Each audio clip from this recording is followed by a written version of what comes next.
నమస్తే. ప్రస్తుతం మన స్టూడియోలో ప్రముఖ ఆధ్యాత్మికవేత్త, ఐకాన్ ఆస్ట్రాలజర్ గట్టుపల్లి సురేష్ బాబు గారు ఉన్నారు. గురుగారితో మాట్లాడేద్దాం. నమస్తే గురుగారు. జై శివ.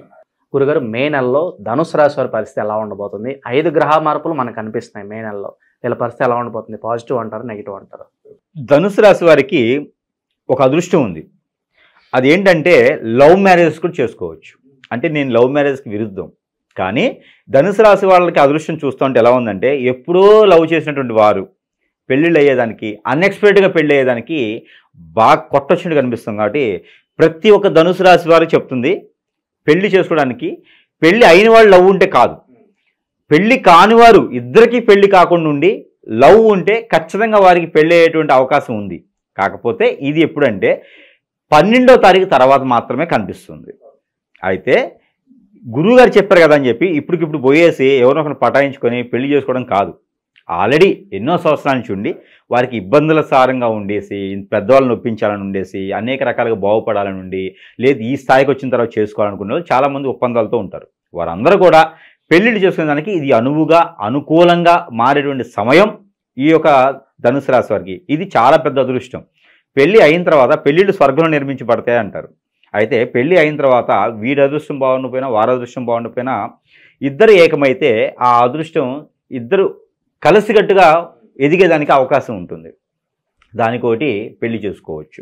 అయితే ఈ మాసంలో లవ్ మ్యారేజ్ వీళ్ళకి సక్సెస్ ఉంటుంది. ఇకపోతే మీరన్నటువంటి గ్రహాల మార్పిడి అయితే ఖచ్చితంగా ఉన్నది. ప్రభావితం వీరికి మంచిగానే కనిపిస్తుంది. ఈ మే 15వ తారీఖున మనకి మే 15, 2020 సంవత్సరం మనకి గురు గ్రహంతో పాటు రాహువు కేతువులు కూడా మారుతున్నారు. అలానే రానున్నటువంటి రోజుల్లో మనకి శుక్రుడు మారుతున్నారు, బుధుడు మారుతున్నారు, రవి భగవానుడు 15వ తారీఖు కూడా ఆల్రెడీ మారుతున్నారు. ఈ అతిపెద్ద గ్రహాలైనటువంటి అన్ని గ్రహాలు కూడా ఈ మే మాసంలో మారడం అదృష్టం అని చెప్పొచ్చు. గ్రహాల మార్పిడి రాహువు కేతువులు, అలానే కుజుడు, అలానే బుధుడు, రవి భగవానుడు, అలానే గురువు, వీరందరూ కూడా ఈ యొక్క రాశి వారికి, ధనుసు రాశి వారికి అదృష్టాన్ని ఇచ్చేదానికి ఖచ్చితంగా ఆస్కారం ఉందని చెప్పొచ్చు. ఎలాంటిదంటే జాబుల వెసులుబాట్లు, రాజకీయ రంగంలో ఉన్న వారికి పై స్థాయి, సెలబ్రిటీస్గా అవ్వాలనుకున్న వారికి అవకాశాలు వారి ఇంటికి వద్దకే వస్తాయి అవకాశాలు. ఇంకా జాబులో వెసులుబాటు కావాలనుకున్న వారికి దూర ప్రాంతాల్లో జాబులు రావడం, ప్రమోషన్స్ రావడం, స్థల మార్పిడి, స్థలాలు కొనడం, అన్ఎక్స్పెక్టెడ్గా ఇల్లు కొనడం, కారు కొనడం, స్థలాలు కొనడం, ఇవన్నీ కూడా ఏదో ఒక దాటికైతే వీరికి ముడిపడి ఉంటుంది. పూర్వీకుల ఆస్తులు రావడం, నిధులు నిక్షేపాలు దొరకడం. అంటే డబ్బులు పెట్టకండి, దొరికేది ఉంటే ఆటోమేటిక్ దొరుకుతుంది. గురువుగారు చెప్పారు కానీ మళ్ళీ తోవిస్తూ ఉంటారు నిధులు, భూమిలోనే తోవిస్తారు. ఒక 5-6 లక్షలు పెట్టిన తర్వాత గురువుగారు మీరు చెప్పారు నేను తోవాను అంటారు. తోవించేటప్పుడు చెప్పరు పార్ట్నర్షిప్ ఇవ్వాల్సి వస్తుందని. అలాగా తోవించే అవసరం లేదు. అవి ఎక్కడున్నాయి ఏంటి అనేది ఆటోమేటిక్ రావాలనుకుంటే మీ ఇంటి వద్దకే అవే వస్తాయి ఆటోమేటిక్గా. అవకాశాలు అయితే ఉన్నాయి. అలానే వీరు అనాథాశ్రమాలు, ట్రస్టులు, గోశాలలు, టెంపుల్స్ నిర్మాణానికి సహకరించడం, ఎవరికైనా దాన ధర్మాలు చేయడం, ఎవరికైనా పిల్లలకి స్టూడెంట్లుగా చదివించడం, పిల్లలకి చదివించడానికి చేస్తాం, ఇలాంటి ఆలోచనలు ఏర్పడతాయి అన్నమాట. ట్రస్టులు ఏర్పరిచేదానికైతే ఎక్కువగా మొగ్గు చూపించడానికి వీళ్ళు కనిపిస్తూ ఉన్నారు. అలానే వీరికి కూడా పూర్వీకుల శాపం, పూర్వీకుల దోషం అయితే పితృశాపాలు అయితే కొంత కనిపిస్తూ ఉన్నాయి. ఈ పితృశాపాలు కొంతమేర దృష్టి దోషాలు ఉన్నాయి వీరికి. ఈ దృష్టి దోషాలు కొంతమేర ఇవన్నీ కూడా పోవాలనుకుంటే మనకి 15వ తారీఖు నుంచి సరస్వతి నది పుష్కరాలు అనేది మే 15వ తారీఖు నుంచి ఆరంభమవుతూ ఉన్నాయి. గురుగ్రహం మార్గానే పుష్కరాలు ఆరంభమవుతూ ఉంటాయి. ప్రతి ఒక్కరూ సరస్వతి నది తీరం వరకు వెళ్ళలేదు కాబట్టి సమీప దూరంలో ఉన్నటువంటి చెరువు, వాగు, కుంట, ఏరు, సెలయేరు, కోనేరు ఇలా ఏదైనా ఉంటే అక్కడ పుణ్యస్నానాలు ఆచరించి, వీరికి రెమెడీ ఏంటంటే పుణ్యస్నానం ఆచరించిన తర్వాత మనం ఏ బట్టలతో అయితే స్నానం చేస్తామో ఒడ్డుకొచ్చి ఆ బట్టలు కూడా ఆ నీటిలో వదిలివేయాలి. దాంతో వీరికి దోషాలన్నీ కూడా కొంతమేర పోతాయి. ఒడ్డు మీదకి వచ్చి 2 ఒత్తులతో ఆవు నెయ్యితో దీపారాయణ చేయాలి. మట్టి ప్రమిదలో ఏదైతే కోరిక కావాలో ఆ కోరిక తీరాలి. శత్రువులున్నా దోషాలున్నా ఒక చిన్న తెల్ల పేపర్ మీద దోషాలు, శత్రువులు ఇవన్నీ కూడా రాసుకొని ఆ దీపం ముట్టిమన్నారు కదా, ఆ దీపం కింద పెట్టాలి. ఈ పేపర్న దీపం కింద పెట్టేసి ముట్టిస్తే ఖచ్చితంగా వారికి శత్రుభయం, శత్రుపీడ, గ్రహాల నుంచి దోషాలు అన్నీ కూడా తొలగిపోతే ఆర్థిక స్థితిగతులు ఉన్నా కూడా రాసి పెట్టవచ్చు. అలా చేయాలి. ఇది ఎప్పుడు పుష్కరాల కాలంలో చేయాలి. ఇకపోతే పెళ్ళిళ్ళు అవ్వాలన్నా, పెళ్ళి అయ్యి పిల్లలు పుట్టాలన్నా కూడా వీరికి ప్రత్యేకించి రెమెడీ ఏంటంటే ధనుసు రాశి వారికి అన్ని రకాల దోషాలు కొంతమంది తొలగిపోవాలంటే మనకి 12వ తారీఖున బుద్ధ పౌర్ణమి అని వస్తుంది. ఈ పౌర్ణమికి ఎవరికైనా బ్రాహ్మణోత్తమునికి బియ్యం 1 కిలోంపావు, ఒక సిల్వర్ కాయిన్ దానం ఇవ్వాలి. ఒక తెల్లని వస్త్రాలు 2 రకాలు దానం ఇస్తే వీరికి ఉన్నటువంటి దోషాలన్నీ కాకుండా కొంతమేర వెసులుబాటు అయితే కనబడుతుంది. కోపం తగ్గుతుంది, స్ట్రెస్ ఫీల్ తగ్గుతుంది, జాబులు వెసులుబాటు దొరుకుతుంది, ఆదాయ వనరులు దొరుకుతాయి, అన్నీ కూడా కూల్గా దొరుకుతాయి అన్నమాట. అందుకని ఈ చిన్న పరిహారం అయితే వీరు ఖచ్చితంగా నిర్వర్తించాలి. ఒకవేళ బ్రాహ్మణత్వం లేరంటే నవగ్రహాల్లో అక్కడ చంద్రగ్రహం ఉంటుంది. ఆ చంద్రగ్రహం మీదనే ఇవన్నీ కూడా చేయొచ్చు. ఒకవేళ పంతుడికి బ్రాహ్మణత్వానికి దానం ఇస్తే ఆ రోజంతా కూడా బ్రాహ్మణునికి కాలికి నమస్కారం చేయకూడదు.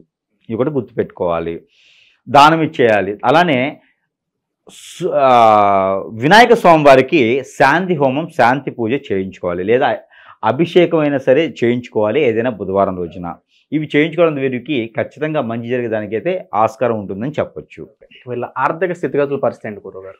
ధనుసు రాశి వారికి ఎక్కడో ఎప్పుడో ఇన్వెస్ట్మెంట్ చేసుంటే అవి అయితే రేటు పెరుగుతాయి. షేర్స్ కావచ్చు, మ్యూచువల్ ఫండ్స్ కావచ్చు, ఏదైనా ల్యాండ్ మీద ఇన్వెస్ట్మెంట్ కావచ్చు, గోల్డ్ కొనవచ్చు. ఇలాంటిది ఏదైనా ఇన్వెస్ట్ చేసి ఉంటే కనుక వాటికి వాల్యూ పెరిగేటువంటి అవకాశం అయితే ఖచ్చితంగా ఉంటుంది 13వ తారీఖు తర్వాత మాత్రమే. ఏదైనా అమ్ముకోవాలనుకుంటే కూడా ఈ మంత్ చివరాఖరులో అమ్ముకునే ప్రయత్నం చేయవచ్చు. మళ్ళీ కూడా తగ్గేది అవకాశం కనిపిస్తుంది. కాబట్టి ఈ యొక్క 15 నుంచి 12 రోజుల పాటు మాత్రమే వీరికి అదృష్టం ఉంటుంది ఆర్థిక స్థితిగతుల్లో. కొత్తగా ఏదైనా వ్యాపారం మొదలుపెట్టాలంటే ఈ మాసంలో వద్దు అని మాత్రం చెప్తా. ఈ మాసంలో అంత అనుకూలంగా అయితే కనపడట్లేదు కాబట్టి వద్దు అనే చెప్పొచ్చు. ఏదైనా వీరు చేయాలనుకుంటే కనుక జూన్ 7వ తారీఖు తర్వాత వ్యాపారం మొదలుపెట్టవచ్చు. అలాంటి పెయింటు, ఇనుము, ఇటుక, సిమెంటు ఇలాంటి వ్యాపారం వీరికి కలిసి వస్తుంది. బియ్యం షాపులు, కిరాణా షాపులు, పూజ సామాగ్రి కూడా వీరికి అద్భుతంగా కలిసి వస్తుంది. కాబట్టి అలాంటి బిజినెస్ చేసుకుంటే దశాబ్ద కాలం వరకు కూడా వీరికి కలిసి వచ్చేదానికి ఉంటుంది. కాబట్టి అలాంటి వ్యాపారాలు చేసుకోవచ్చు. గురుగారు, ప్రజెంట్ ఉన్న గ్రహస్థితి బట్టి ఎలాంటి రెమెడీస్ చేసుకుంటే బాగుంటుంది అంటారు? వీరు ధనుసు రాశి వారు చేయాల్సిన రెమెడీ ఏంటంటే, ఎవరికైనా దానం చేయమన్నాను కదా, ఈ దానం వచ్చేసి రక్తదానం చేస్తే కూడా మంచిది. రక్తదానం చేయాలి. వీరికి ఆరోగ్యం అంతా బాగుండి వీరికి సానుకూలంగా ఉంటే ఈ మాసంలో ఒక్కసారైనా వీరు రక్తదానం చేస్తే మంచిది. అదొకటి చేయాలి. రక్తదానం అంటే ఇంకోటి కూడా చేయొచ్చు. వీరు ఇవ్వలేని పక్షాన ఎవరికైనా రక్తం అవసరం అంటే కొన్ని ఇవ్వటం, అలాంటి దానం కూడా చేస్తే వీరికి మంచి జరుగుతుంది. అలానే వీరికి నరదిష్టి, నరఘోష, చేతబడి, హిప్నాటిజం, బ్లాక్ మ్యాజిక్, మందు పెట్టడం లాంటివి ఏమైనా ఉంటే వారికి ప్రత్యేకించి రెమెడీ ఏంటంటే కనుక వీరిలో ఉన్నటువంటి ఈ నెగిటివ్ ఫీలింగ్ కానీ, స్ట్రెస్ ఫీల్ కానీ, ఆలోచన విధానం బాగాలేకపోయినా, పిచ్చెక్కినట్టు ఉన్నా కూడా వన్ సైడ్ తలనొప్పి రావడం, హెయిర్ ఫాల్ అవడం, వీరికి ఎంత చేసినా ఎదగలేకపోవడం, ఇలాంటి ఏమైనా వీరికి కనిపిస్తే కనుక ఈ రాశి వారికి బ్లడ్ రిలేటెడ్ ప్రాబ్లమ్స్, ఆరోగ్య సమస్యలు కనిపిస్తూ ఉన్నాయి. కాబట్టి వీరందరూ కూడా ఏం చేయాలంటే ఒక నల్ల కోడి దొరుకుతుంది, చిన్న కోడి పిల్ల, అది తీసుకుని వచ్చేసి వీరికి దిష్టి తీయాలి. వారికి వాడే చేసుకోవచ్చు. నల్ల కోడిని తీసుకొచ్చేసి వారికి వాడే దిష్టి తీసుకొని ఎక్కడైనా నీటి పారుదలుగా ఉన్నటువంటి ప్రదేశాల్లో, లేదా రోడ్ల పక్కన మొదలుగా చెట్లు ఉన్నటువంటి ప్రదేశాల్లో ఇంటికి దూరంగా కనీసం 1.5 కిలోమీటర్ దూరంగా ఆ కోడిని వదిలివేయాలి. ఏం చేయకూడదు. దాన్ని దిష్టి తీసేసుకోవాలి. క్లాక్ వైజ్గా 7 టైమ్స్, తల దగ్గర నుంచి కాలు వరకు 7 టైమ్స్. అదే రోజున 3 గుడ్లు ఉంటాయి కదా, కోడిగుడ్డు మీద స్వస్తిక్ రాయాలి. బ్లాక్ పింక్ స్కెచ్ పెన్తో స్వస్తిక్ రాసి మన సమస్య ఏముందో దాని మీద రాసి ఆ కోడితో పాటు ఈ గుడ్లు ఒక 3 కూడా దిష్టి తీసేసి ఈ గుడ్లు కవర్లో పెట్టేసి ఎక్కడైనా నీటి దగ్గర కావచ్చు, పొదలగొన్న చెట్ల దగ్గర కావచ్చు. ఇది చేయాల్సింది ఏంటంటే శనివారం లేదా ఆదివారం రోజున చేయొచ్చు. అమావాస్య, పౌర్ణమి, ఏకాదశి ఏం అవసరంలా. ఏదైనా శనివారం, ఏదైనా ఆదివారం ఈ రెమెడీ చేస్తే వీరికి ఖచ్చితంగా అద్భుతమైనటువంటి ప్రతిఫలం వీరికి లభిస్తుంది. ఆ గ్రహాల నుంచి వీరికి మంచి సౌలభ్యం కూడా ఉంటుంది. అలానే వీరు చేయవలసినటువంటి మరొక రెమెడీ, వీరు పెళ్ళి అయి పిల్లలు పుట్టినటువంటి వారు ఎవరైనా ఉంటే ఈ బుద్ధ పౌర్ణమి రోజున ఉదయించేటువంటి చంద్రకిరణాలు ఏవైతే ఉంటాయో ఆ చంద్రకిరణాలకి పాలతో కలిపినటువంటి కుంకుమ పువ్వు, అలానే వీరికి కండచక్ర, పటికి బెల్లం, ఈ 3 మిశ్రమం కలిపినటువంటి పాలు ఏవైతే ఉన్నాయో దీంట్లో చంద్రకిరణాలు పడిన తర్వాత సేవించడం ద్వారా ఆ తర్వాత వీరికి పిల్లలు పుట్టేటువంటి అవకాశాన్ని ప్రయత్నం చేస్తే ఖచ్చితంగా పిల్లలు పుడతారు. ఇది పెళ్ళి అయిన వారికి మాత్రమే ఈ రెమెడీ. ఇది చేసుకుంటే అద్భుతమైనటువంటి ప్రతిఫలాలు కనబడతా ఉన్నాయి. అలానే వీరికి కలిసి వచ్చేటువంటి colour orange colour, tomato colour, red, ఈ 3 కూడా ఈ మాసం మొత్తం బాగా కలిసి వస్తుంది. అలానే వీరికి తిథులు వచ్చేసి 2, 4, 6 ఈ 3 కూడా వీరికి చాలా అద్భుతంగా ఉన్నాయి. అలానే వారాలు వచ్చేసి వీరికి శుక్రవారం, అందులో ఆదివారం, ఈ 2 కూడా వీరికి అద్భుతంగా ఉన్నాయి. అలానే వీరికి నెంబర్ రెమెడీస్, దినాలు అవన్నీ చెప్పాం కాబట్టి. ఇకపోతే గ్రహాలు అనుకూలంగా ఉండడానికి వీరికి గ్రహాలు అనుకూలంగా ఉండేందుకు నెంబర్ ప్రతిరోజుగా పారాయణం చేయాల్సింది ఏంటంటే 4344295 4344295 ఈ నెంబర్ని 230 టైమ్స్ పారాయణం చేస్తే వీరికి అద్భుతమైనటువంటి ప్రతిఫలాలు కనిపిస్తూ ఉంటాయి. ఆ పారాయణం ఎలా చేయాలి? చేతిలో ఏదైనా ఫ్రూట్, అరటిపండు, జామ పండు, సపోజ్ మామిడి, ఇలాంటి ఏదైనా ఫ్రూట్లు చేతిలో పెట్టుకొని ఈ నెంబర్ని పారాయణం చేసి భుజించడం ద్వారా అద్భుతమైనటువంటి ప్రతిఫలాలు కనిపిస్తే గ్రహనిత్య దోషాన్ని కూడా మ్యాక్సిమం తొలగిపోయేదానికి ఆస్కారం ఎక్కువగా ఉంటుంది. ఈ యొక్క ధనుసు రాశి వాళ్ళు కూడా ఈ మే మాసంలో చిన్న చిన్న పరిహారాలు చేసుకుని అదృష్టవంతమయ్యేదానికి ఆస్కారం ఎక్కువ కనిపిస్తుంది కాబట్టి ఈ మారా ప్రయత్నాలు చేయండి. చాలా బాగా వివరించారు గురుగారు, ధన్యవాదాలు.